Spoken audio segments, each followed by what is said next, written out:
Hi everyone, welcome back to my channel. My name is Maya Roy and I teach creative people how to sell their art online. Following the August news video, a lot of people had a lot of questions to ask, and I asked you guys, do you want to ask me a question for me to do another AMA or Q&A, whatever you want to call it, and you guys said yes. And to be honest, if I look over my DMs on Instagram, the Google form for filling out these questions, the Facebook group, and the community tab on YouTube, there are over 300 questions that you guys have submitted for this Q&A. A lot of them were repetitive, and obviously I will not be answering all of them in this video because I don't want to make this video 5 hours long. The topics of these questions were print on demand, whether it's what I do for print on demand or people asking questions about different platforms and suppliers, questions about marketing, different marketing platforms, my marketing techniques, questions about YouTube, and a bunch of personal questions that, again, I will not be answering all of them because a lot of them were either ridiculous, insulting, or none of your business. In previous Q&A videos, I actually went by the categories of these questions, but this time I decided to make a jumbled up video of questions and answers on all of these topics. We're going to dive right in because there are a lot of questions to cover, and I do have to mention the fact that a lot of these questions were asked multiple times by multiple people. So a question that was asked actually several times was, you purchased an item from me and featured it in a video. Can I use it in my shop or in my social media? And my answer is, of course, yes. If I have reviewed one of the items I purchased from you, I loved it, I'm looking, I don't know, smiling with it over on YouTube, you can take a screenshot of the screen of me holding the item or using the item, and you can put it on your socials and even in your online shops. If you do put it on Instagram, feel free to tag me at may.arroyo. I can also share it again on my story and stuff like that. Now, while I am okay with that, what I'm not okay with is the person who commented to the custom pillows of Printful. Hi, I'm a new custom pillow Etsy shop. Can I use a clip or screenshot of you holding a pillow from this video as part of my mock-up ad video? No, because you didn't design this pillow. This is not a pillow that you're selling. This is a pillow designed by Printful's team based on my existing clip art style. So no, you cannot just randomly take a photo of me reviewing an item that you're not selling or that you didn't design and decide to use it in your store or in your ads. Moving on, what is the cheapest print-on-demand supplier you know? I'm looking for one in order to make bulk orders to sell myself from my apartment. Now, if you'd asked me this question about 2-3 weeks ago, I would have said that probably the cheapest print-on-demand supplier I know for these purposes would be This New. It's a name of a supplier. It's actually the first supplier that I've ever featured here on this channel that I ever got in touch with. And they have an amazing variety when it comes to different products that you can be selling that are not just the normal products that you would see on other print-on-demand platforms. And yes, you can order multiple things and then sell them yourself or sell them on trade fairs and stuff like that. But I would recommend obviously making one test order before you order multiple, because there have been mistakes with print-on-demand suppliers from China that the item is not really what it's supposed to be. Now, I did say in the beginning, if you would have asked me that a few weeks ago, that would have been my answer. My answer today is a different Chinese supplier called Print.KK.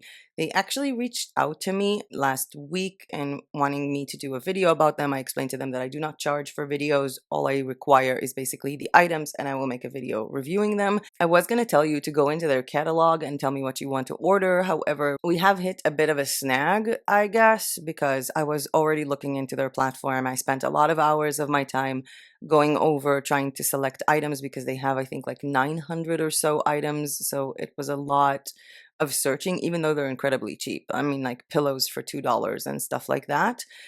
But while we were progressing, they suddenly sent me an agreement that I need to sign. That agreement, I think half of it doesn't really make sense in English. And I'm not saying that some things could be, understood in two ways, but some of them literally make no sense. And I replied that I cannot sign this agreement and I think we should move on or have a call. They replied with, everything is basic, write us everything you want to change, which I'm not. I'm not going to go over the entire document and spend an hour and a half writing this down. And then they replied, oh, we don't need an agreement, we can just go with it. And honestly, I don't know. Designing these items and choosing these items takes so much time, and also probably waiting for a month for these items to arrive to Bulgaria and having conversations with customs.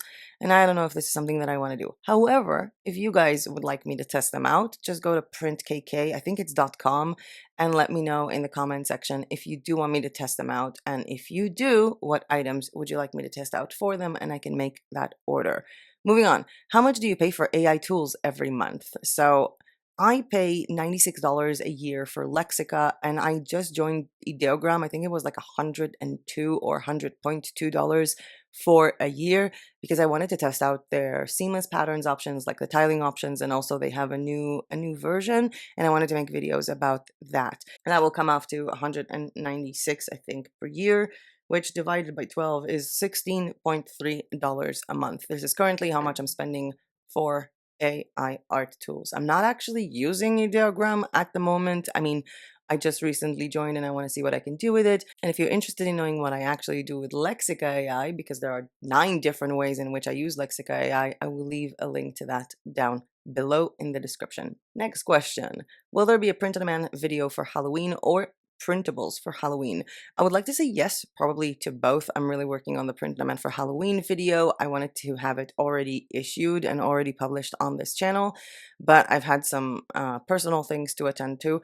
There are previous videos that I made about Halloween, including Halloween marketing. I will leave links to them down below. But yes, I am planning on doing so, especially when I already have bundle boxes on maytribe.com with graphics and patterns for Halloween that you guys can use for commercial purposes. Next question, marketing topic now. Why do you love Pinterest marketing so much? So I think that Pinterest is a very unique social media platform and it's very unique in several ways. The first one is that content doesn't die off as fast as Instagram. I mean, you don't post something to your story or a reel and then people watch it for like a day and then they never revisit it.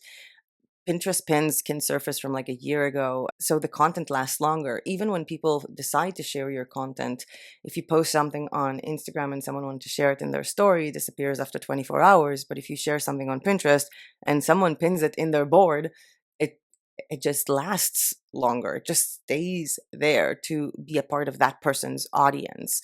And the fact is that people go into Pinterest to search for things. This is the pinning your interest. That's the whole topic of Pinterest. And also, it's this huge platform designed to basically have someone search something, see an image, and click on a link.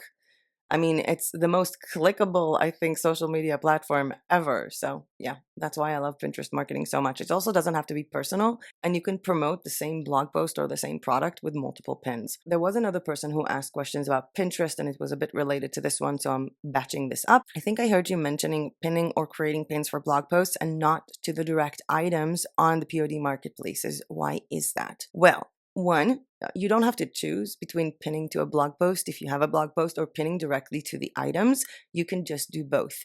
But generally speaking, if I had to choose, if I had a blog that markets my products or talks about my products, and I had to choose between pinning from that blog or creating Pinterest pins for that blog or directly to the products on the print on demand marketplace, I would choose my blog. And the reason for that is actually a counter reason to why I like Pinterest. So you can very easily succeed on Pinterest without being anything personal or a brand. People can just find your pin when searching for something. They don't necessarily even go into your profile. So when people see something that you market on Instagram, maybe they go to your profile, they check out your artist style, then they click on the link, then they get to a product. And maybe they already feel a little bit committed to you, a little bit. But with Pinterest, it's not the same. So imagine someone clicked on one of your pins and went to Redbubble. Competition is there, right there. And they might not be able to even differentiate that they're clicking on a different seller because they don't know you very well. They are not attached to you in any way. Same with Etsy, same with TeePublic, same with Society6, same with Zazzle, same with anything. So you basically wasted all of the time of your marketing for someone to click on your link and then buy from your competitors or scan or see your competitors. However, if you're doing it to your own blog, then the person who clicked on the link has nowhere to go. The competition is you. The competition is different blog posts or different items presented in that blog post. And if you're doing your work correctly, these items are either items that you're selling or items that you're affiliating. So if the person goes into that platform after clicking on the pin, they basically browse through you and what you have to offer. They can also see some kind of freebies that you have or decide, to sign up to your newsletter or follow you on other social media platforms. So yeah, that's why I would prefer to pin towards a blog post and not towards a print-on-demand marketplace or any marketplace. Next up, we have group member Magdalena Rosteniec. I'm pretty sure I'm butchering your name and I'm very sorry. And Magdalena asked many questions, and I actually love it because they were very variant. Starting with, if you could choose only one platform to sell as a pretty new seller, what would it be? The question is pretty general, but I'm simply wondering what to do. I want to make some extra money to have a new stream of income other than my demanding 9 to 5. But so far, I spent much more money and time on Etsy than I earned with all of their costs, ads, and so on. Plus, any advice on how to choose trends or a niche. So, choosing a platform to sell as a new seller really depends on your style and what you want to sell. I mean, if you want to sell fabrics, don't choose Redbubble. They don't have fabrics. If you want to sell phone cases, don't choose Spoonflower. They have fabrics, they don't have phone cases. And it's also based on the type of art you want to do. I mean, if what you do is really cool t-shirt designs, maybe Society 6 will not be the place for that. So choosing a platform really relates to the type of style that you do, the type of design that you do, the products that you want to have, as well as the target audience. And it also relates to if you can get paid by that platform. Some platforms pay differently. Some platforms require tax forms, some don't. So really look into those. Now, I don't think that anyone can just start with these platforms and without any marketing or experience just start making money right away, especially not money that will be a sufficient replacement to a 9 to 5 job. Depends on obviously what is the livable wage where you live, because obviously if you're trying to replace your full-time job in the United States, you will have to have a lot more money than if you're trying to replace your full-time job here in Bulgaria. For beginners, if you're just starting out, you still have your job and you've never done anything before, pick a few free platforms and try multiple products with multiple different styles and see what resonate with you the most, and then try marketing different niches or different styles and see what picks off the most. As for a niche, you can base your niche on your personal experience, the things that you want to talk about, the things that you love to do, the things that you have knowledge about, or base it on SEO research niches that will be easier to start shining on, I guess, on either platform. But that's my take on it based on the fact that every niche that I start, I will probably be blogging about it or having social platforms about it. I do have two videos that I would like to recommend if you're looking at niches. The first one is a video on how to niche down that I did a while ago, and the second one is a video that has 7 signs that you're in the wrong niche. And I think that knowing how to spot being in the wrong niche can help you narrow it down to the right one. Next question by Magdalena. What is your hobby that isn't connected to your business? I have loads. So playing the guitar, I started playing the piano as well. I also have a ukulele. I actually color. Like I have coloring books from various artists and I actually create coloring pages for myself. I love sewing. I love knitting. I haven't done it so much, but I'm going back to that. I love archery, tai chi, staff fighting. I'm a fan of Sudoku. I always have like a Sudoku thing here, and painting. Now, painting does relate to what I do for a living. Oh, I would also put photography in here. So, photography and painting, they do relate to print on demand, but I like to do them regardless. So, I have like paintings here that I just did for myself and as a hobby, or in art classes or art meetups with friends. Magdalena asked a lot of questions. I said at the beginning. So, another one, did you have another career before selling print on demand and content creation? So, yes, loads. I actually made a list. So, I've had a lot of jobs in my life starting from a very young age. I was handing out newspapers in train stations and on the highway. I was cleaning buildings for a while. Yeah, like not industrial buildings, but private, big buildings. I had bartending jobs, worked at hotel lobbies, hotel security, hotel event department, shift manager at hotel restaurants, sales jobs from selling Dead Sea cosmetics in different malls in different countries, as well as hair straighteners, clicking pillows, selling door to door paintings. I sold magazine memberships for magazines like for kids or for women. I was working at a driving school, like answering people who submitted a question about, starting to learn how to drive. I worked for a water filtering bars company. I sold insurance. Yes, I did that briefly. Recruiting people to sell abroad in the same places that I worked at. And actually, in that company, I was also managing the recruiters. I was secretary to the CEO in a company that sells lottery tickets.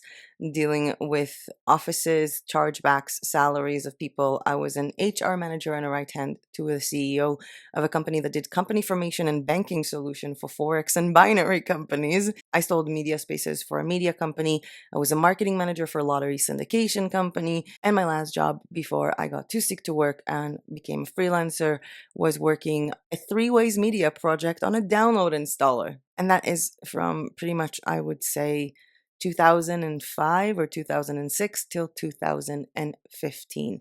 May 2015, I stopped my job due to my medical condition and I started my online business on the 4th of August 2015. After that, I was diagnosed with PTSD, which was apparently the reason why I couldn't work.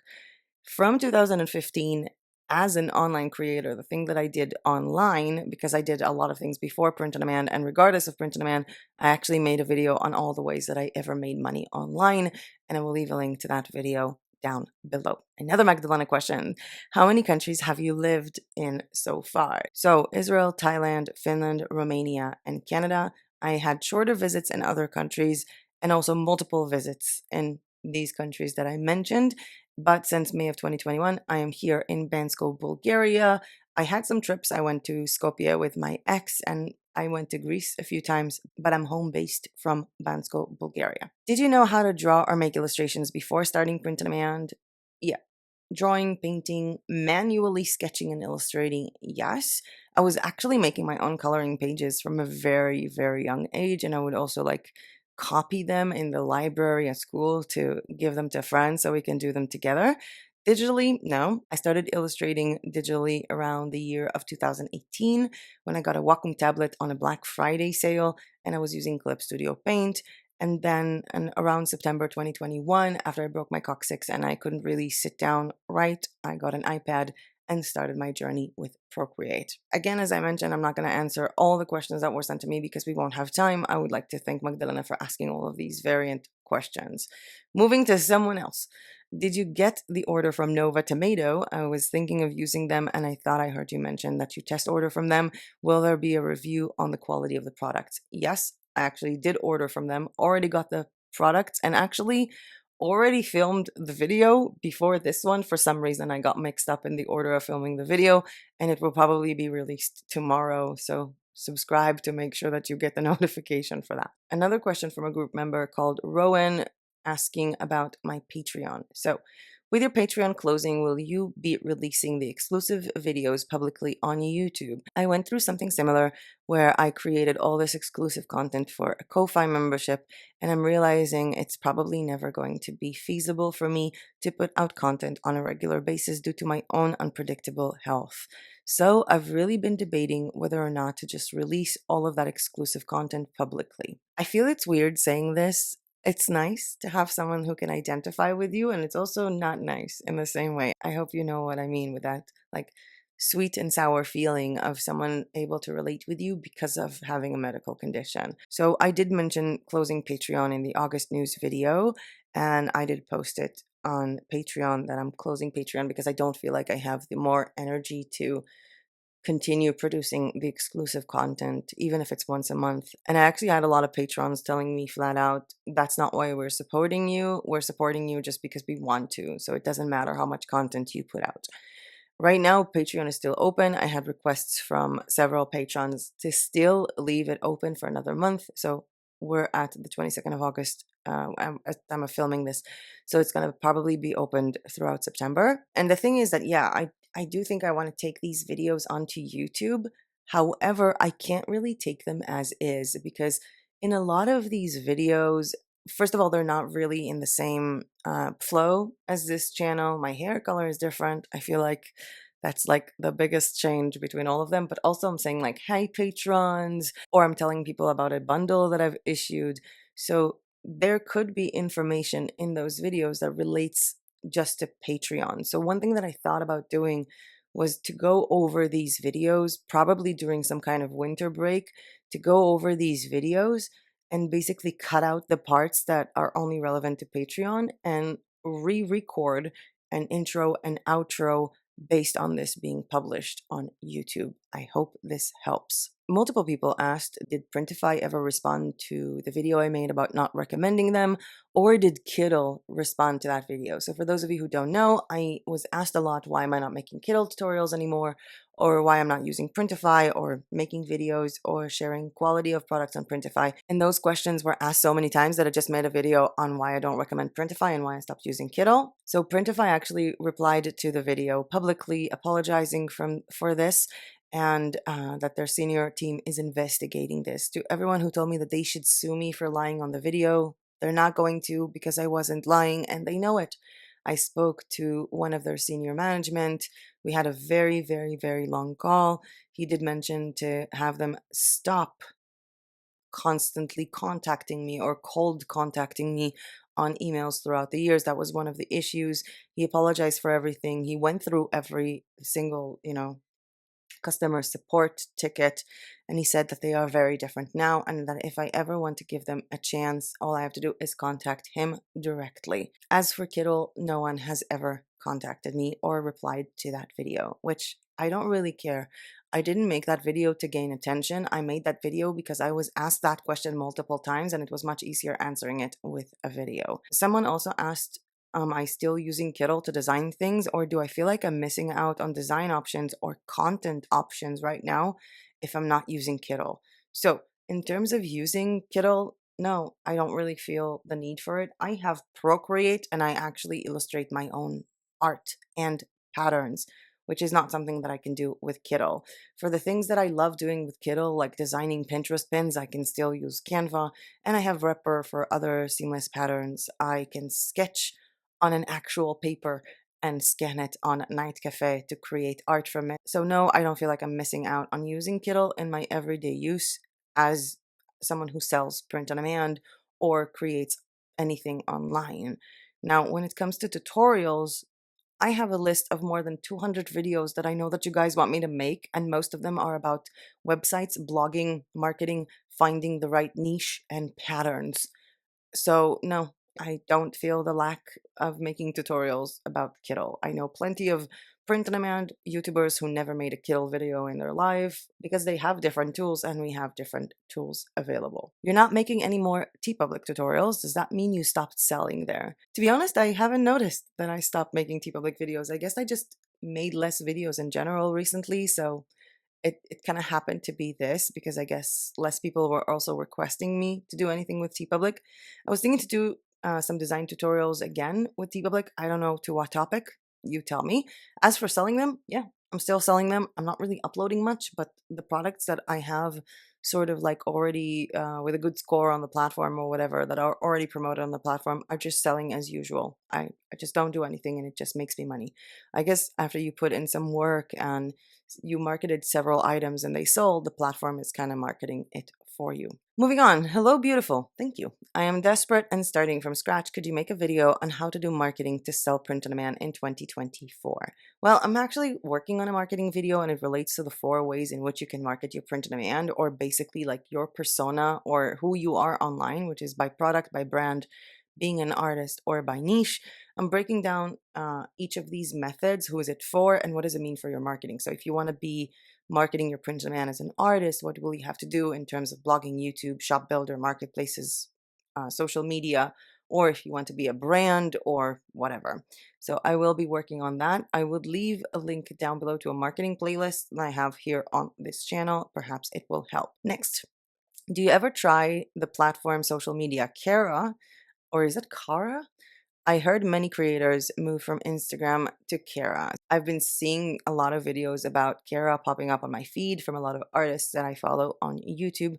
I was thinking to open an account on Kara for my pattern designs, but I'm not really sure because I'm still working on my Spoonflower store to upload these designs. So I don't want to overdo it. I guess I learned after 3.5 years of goals that I'm missing to not overdo it. Is anyone here on Kara? If you are, please let me know in the comments below. I've also been reading about them a lot, about the fact that they're currently losing money. They don't really know how to monetize themselves. They have too many users. So I don't really want to put an effort in a platform that might crash. So if anyone is using Kara, please let me know your thoughts about Kara down below in the comments. Hey May, could you do a very basic intro video on SEO for people who have absolutely no idea at all? Thank you so much, from Anna Young. So I had a video about understanding the basics of SEO, and that video was from 3 years ago. Looking back at the video, I had very different sound, volume, light settings. Everything was different. But a lot of the information on the basics of SEO is still valid, so I'll leave a link to that one down below, and I will make a new SEO for Dummies video, I'm guessing pretty soon. Why are you not promoting your channel on Instagram like Juna is doing? I'm guessing you mean Juna from Detour Shirts. Well, it's my choice. I mean, Juna is using his Instagram account as another, I don't know, platform or social media to promote his channel, which is awesome, but he doesn't really share anything private. My Instagram is private, and I don't mean in the settings. I mean, it's public, but this is content relating to me. I use Instagram mostly to follow friends and see what they're doing, and to communicate with friends and to talk about my life here in Bansko, which is why it has nothing to do with print on demand. Sometimes, yes, I upload things relating to print on demand or to YouTube. I would upload like a reel of me working from the balcony in the morning, and there would be like a repper pattern there or cool stuff like that. But the majority of it is just about my life, and you can go ahead and check it out, instagram.com/me.arroyo. By the way, if you like this video so far or found any of this content useful, please hit the like button down below. Every time you do that, it really does help my channel. And subscribe to my channel if you want to see the upcoming videos that I'll be doing based on your questions. Moving on. Hey, I adore your videos. So many info and news every time. Thank you. I have a question about uploading digital art files to different selling platforms. It looks you seem to be in time everywhere.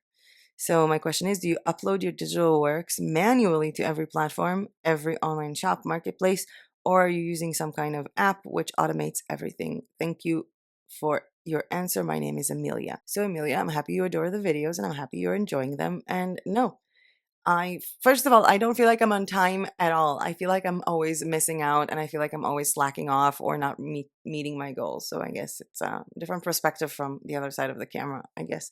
But no, I don't use any automated software to upload my designs, and there are a few reasons for that. One, most of the designs that I upload to a platform, to a marketplace, to a shop that I have are just on that shop. They're not on any other shop. It has a different marketing. It has a different target audience. It has different everything. So no. Second, most of the time you would need a different file type to upload to these platforms. Third, these automation tools are mostly known, I guess, for automating the upload of t-shirts to various platforms that I use less. And four, these platforms actually have in their rules, in their terms of service, that you're not allowed to use automation tools and you can get banned. So no, I don't do that. Someone asked, why am I not trying to get to 100,000 subscribers like the other YouTubers always do? Don't you want to make more money with YouTube? Someone also asked, why am I using Substack? And if I can make a Substack tutorial. I chose to answer both of these questions here, and you'll see soon why. I'm going to start with the first question and the second part of it. Do you not want to make more money relating to having 100,000 subscribers on YouTube? So for those of you who don't know, you need 1,000 subscribers and 4,000 watch hours to get monetized on YouTube. Above that, it doesn't matter how much subscribers you have in terms of making money. The way you make money on YouTube is based on how many times your ads are being viewed by people. So if I'm going to have a channel with 20,000 subscribers and someone else is going to have 150,000 subscribers, and I'm going to get 6,000 people to watch my ads and they're going to get 5,000 people to watch their ads, also based if we're on the same niche, I'm going to be making more money. It has nothing to do with how many subscribers you have. And if you think that having more subscribers means that more people are going to get notified when you upload content, that's not necessarily the case, because people don't.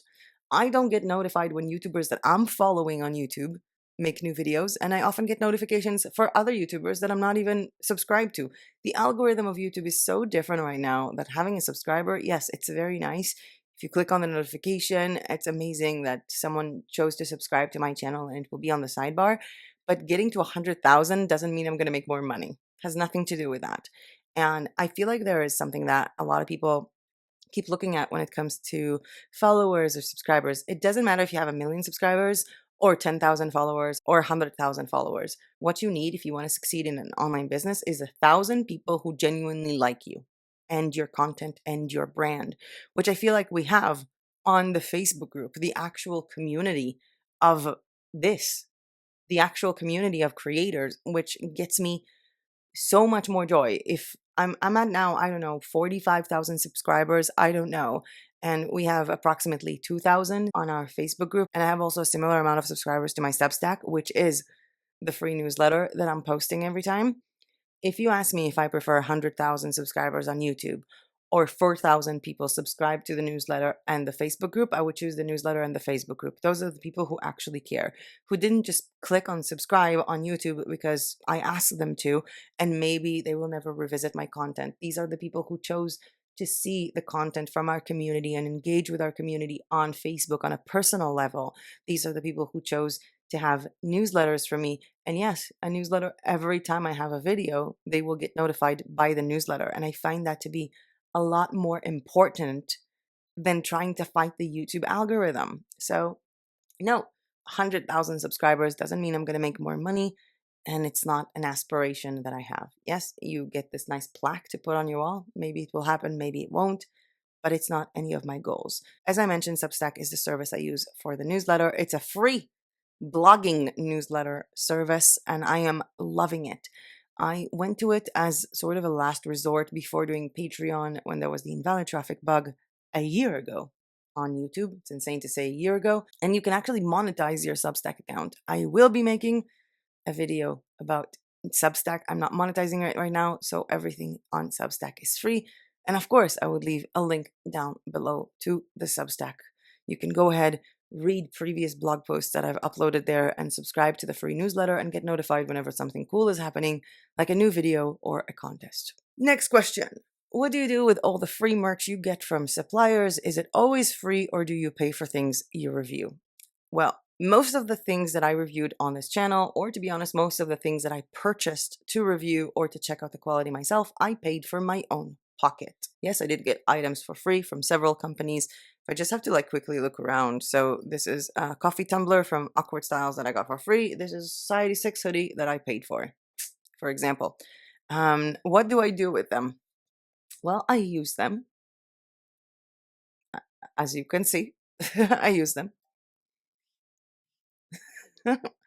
I give them as gifts for friends on holidays. For example, if I have a wrong size, a size that doesn't really fit me, or if it's not really my design style or something I want to keep, I would give it to friends here on holidays or on birthday. If it's a niche that I know that a friend like, I'm just going to give it to them, like if the design relates to the niche that they like. I donate a lot of them to local foundations here. I did donate a lot of them following the Ukraine-Russia war when there was the Ukrainian center that opened up here. And also sometimes nomads who come here and either they choose to stay longer and they don't have enough clothes for a different season, or they get here and their suitcase was lost. So I would often just tell them, hey, just go raid my closet and have fun. And as I mentioned in an answer to one of Magdalena's questions, one of my hobbies is sewing, and I really want to go back to that. I actually want to make a quilt from multiple different fabrics and print-on-demand items that I'm no longer using. So, for example, if there is a print-on-demand t-shirt that I really liked, but I don't know, it got dirty, it got messy in some way, then I'm probably just going to cut off the design in the middle and I'm going to use it to hand sew a very, very large quilt. It's going to be my project for the winter. That's what I do with items. And in some cases, I throw them away because they're that bad. It happened to me with a Chinese supplier. I do not remember which one. I got a Dr. Martens style shoes. The minute I opened the package, I threw up physically into the package because the smell was that bad. So that one I threw away. I didn't donate it. Moving on to, can someone succeed with print on demand without a blog or a YouTube channel or without paying for ads? Yeah. Well, first of all, let's start with what is your definition of success? Do you want to make $300 a month without a blog, a YouTube channel, or paying for ads? Or do you want to make $20,000 a month? I've seen people making really good money from marketplaces alone, but they're promoting it on social media and they're niche down. A lot of them also use Pinterest and promote on Facebook groups, which is what I've been doing. Personally, for me, I never had a project that I was making money of that I didn't have a blog for, a social channel for, or advertise it in groups or Pinterest. I never just uploaded something and just made money. If I have to think about it, actually, the only time I have done something like this and it succeeded without any kind of actual marketing was with Etsy many, many years ago on a very specific coloring page for a very specific niche in a very specific timing. And again, many, many, many years ago. So I don't think you have to have a YouTube channel and a blog and Pinterest and Instagram and TikTok and Facebook groups and all of that to successfully make money. But I think you need to have some of them. Also, for me, I never tried doing this without blogging much because blogging is a way for me to combine the things I'm selling with the things that I'm affiliating just to make more money. That's just what I do. And I never paid for ads ever. Moving on to what makeup are you wearing and what makeup are you using? What lipstick are you using? Who does your makeup? And a bunch of other questions. So, I mean, come on, who does my makeup? Me. And I'm using the Natural Matte Mousse Foundation by Essence. It's such a weird video. Actually, the reason why I started using it is because my face is very sensitive to the sun, but it's also very sensitive to sunscreen. So I can't put sunscreen on my face. So I bought a very simple foundation back then from Maybelline that had SPF in it. And then I found out that the same foundation is being manufactured by Essence for a third of the price because it's Essence. So I just bought those. And lucky for me, they have them in Bulgaria. It has a matte finish, which is very nice so that I don't glow here. And I'm also using Essence matte lipsticks because I'm allergic to parabens and pretty much allergic to every type of makeup ever. Someone also asked, what is my skincare routine like? I wash my face with soap. It doesn't even have to be a specific soap. I feel very weird having this as my answer, but yeah, wash my face with soap. What is something weird that you do before filming? Is there like a good luck ritual that you do? So I do not have a good luck ritual or something that I do before filming, like to make sure that the filming go well, other than, turn on the mic and turn on the lights. But I do have something weird that I realized I was doing only after someone asked me that question. So, I'm home, right? I'm not going anywhere today, probably. So I put on makeup because, well, the foundation and the lipstick, because I'm on the channel. Sometimes I straighten my hair. Today I decided to go natural because I'm just really lazy. But the thing is that you're in the flow, right? You did your hair, you did your makeup. So I automatically put perfume on, even though no one is here to smell it. That would be my weird thing that I do. Okay, next. You're only recommending Fourth Wall because it's for YouTubers with an audience. You can't make money without being a YouTuber with Fourth Wall. You better use Shopify. So this wasn't a question, but I'll treat it as such and answer this. 1. My YouTube audience here is the worst audience to promote my Fourth Wall shops to. The worst, because you guys do print on demand yourselves. I have currently 2 active Fourth Wall shops. None of them is promoted on this channel. And none of them has a YouTube channel. And also, none of them has a blog. Ta-da! The only 2 things that I managed to successfully sell to my audience, which I wasn't trying, but people kept asking me about, are this Llama Tapestry, because I know a lot of people wanted it in their background, and a t-shirt that I have that says, what does this button do? Both of them are on TeePublic, and I will leave links to those down below. The second thing I have to say is that while Fourth Wall was created for content creators, it can be used by anyone. It's a shop builder that is connected to Printful and to some other suppliers. That's it. You can also sell digital downloads there and a membership there and physical items that you make. You can use it as someone without a YouTube channel. It doesn't matter who it was designated for. As I mentioned, my Fourth Wall shops were promoted in Facebook groups, and I don't have a channel for them. 3, Shopify is not a marketplace. What do you mean if you don't have a YouTube channel, you better use Shopify? Shopify is a shop builder. It doesn't have a marketplace. There are many differences between Shopify and Fourth Wall. 2 main ones. 1, Shopify has a lot more features, apps, plugins, and control. 2, Shopify costs a lot of money. Fourth Wall doesn't. That's it. So if you think that you don't need to market your own Shopify stores, you're wrong. 4, I actually know a lot of YouTubers who use Shopify. Moving on to a frequently asked question, can you please review my shop? Not in this video. I will leave a link down below to a Google form where you can place your shop for submissions, and I will be bringing back shop reviews very, very soon. Moving on. Thank you for this opportunity to pick your brain.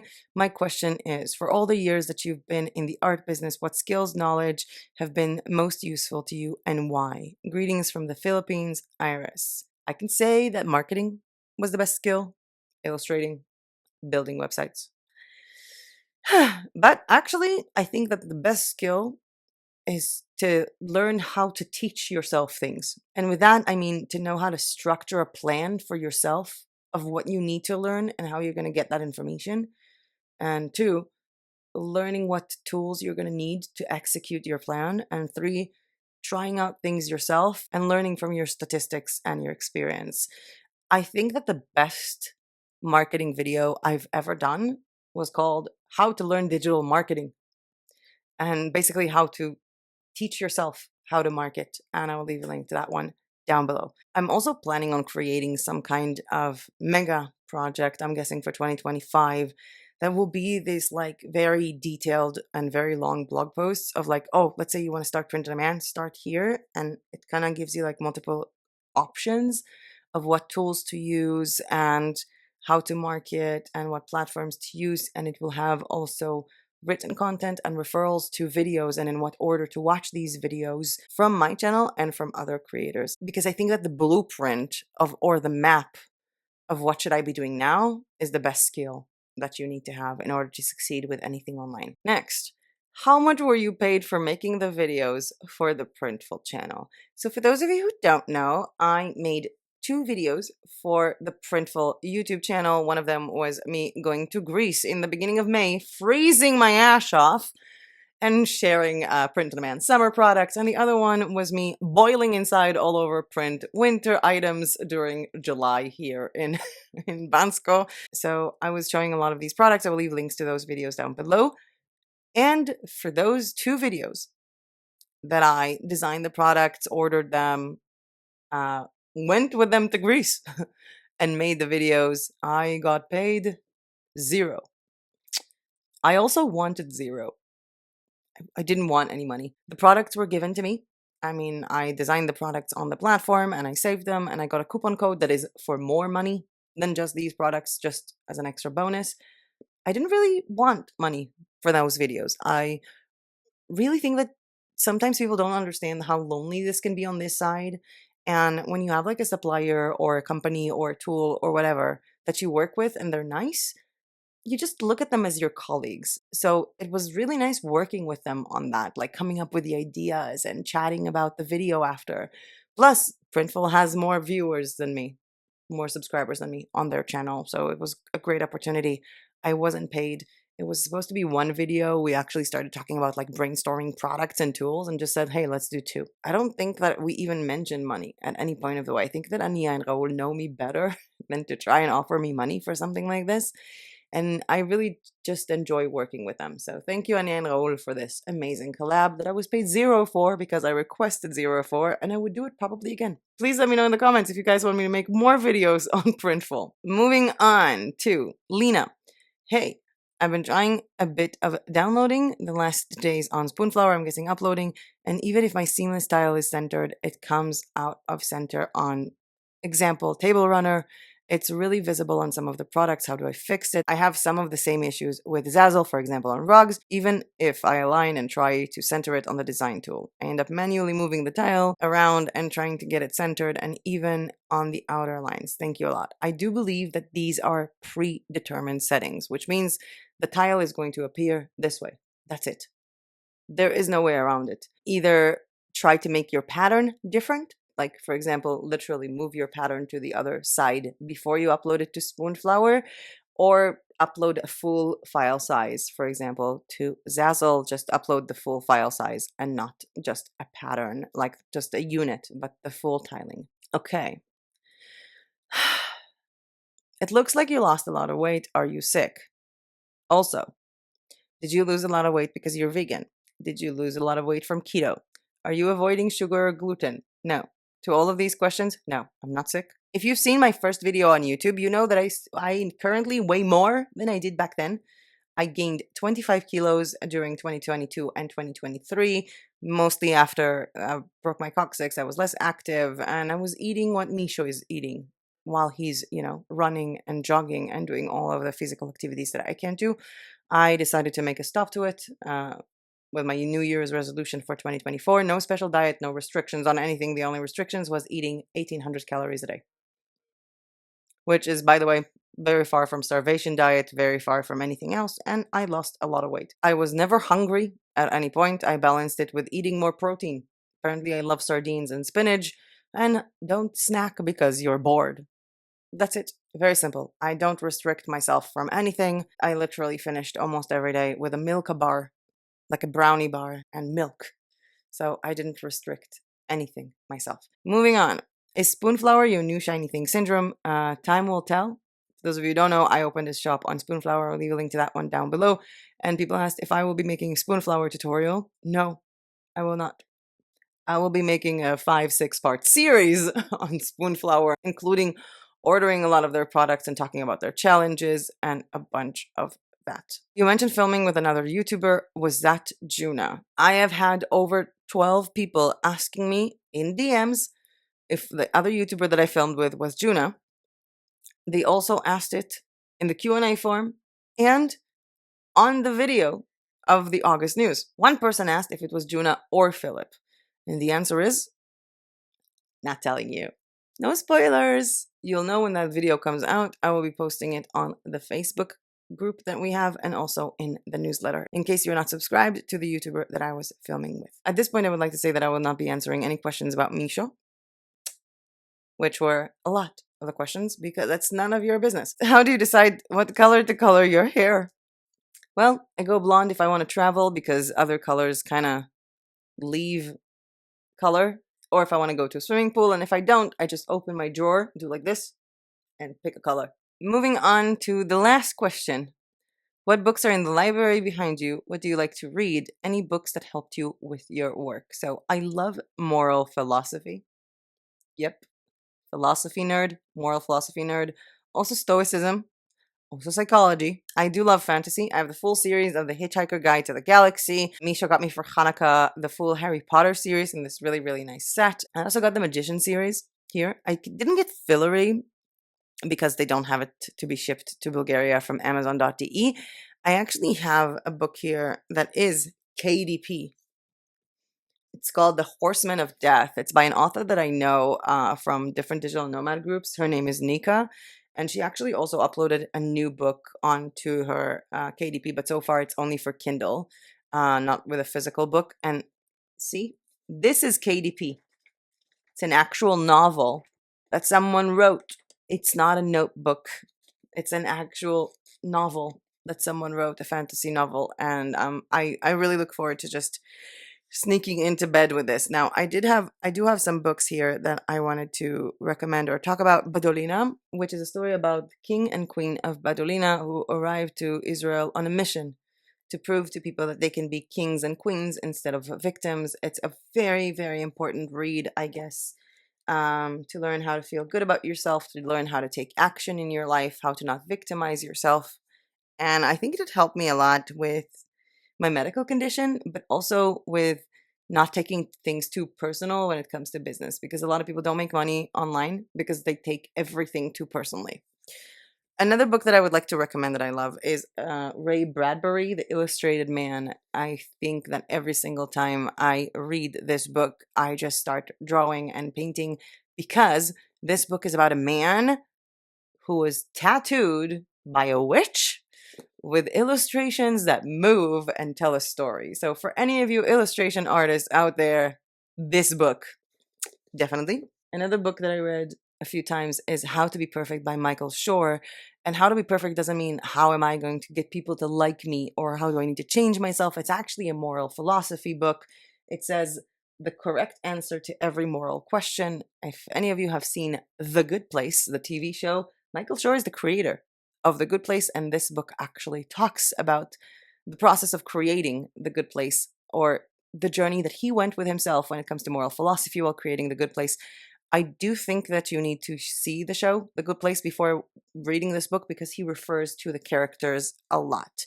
I also have here The Magician's Land because I don't know why. Maybe I was stacking it. But I have here more. I have The Alchemist, Franz Kafka, 1984. A lot of Ayn Rand. Also Paradise Lost. Pretty much all the books that Eleanor had to read in The Good Place, I bought. I think that Think and Grow Rich really helped me with how you see money, I guess. But if I have to say what was the number one book that has helped me with my work, it would have to be this book, Groundwork of the Metaphysics of Morals by Immanuel Kant. And for those of you who never had the pleasure of reading Immanuel Kant, could say this: I cannot go through reading 2 pages of this book without falling asleep. This book has helped me with my insomnia, thus making me sleep more, thus making me more productive. Thus, it was the most helpful book for my work these days. And with that being said, that was it for me for today. Thank you so much for watching. I hope you learned something new or were at least entertained in the last 50, 60, 45 minutes. I don't know how long this video will be after editing. Please leave comments on anything down below. I really love reading your comments, whether they're video requests or referring to anything that I say, anything you identify with or not. Even if I'm not answering these comments, I read all of them. And as usual, I'll see you guys in my next video, which will probably be the Nova Tomato product review, which will be tomorrow, I'm guessing. So I'll see you then. Bye!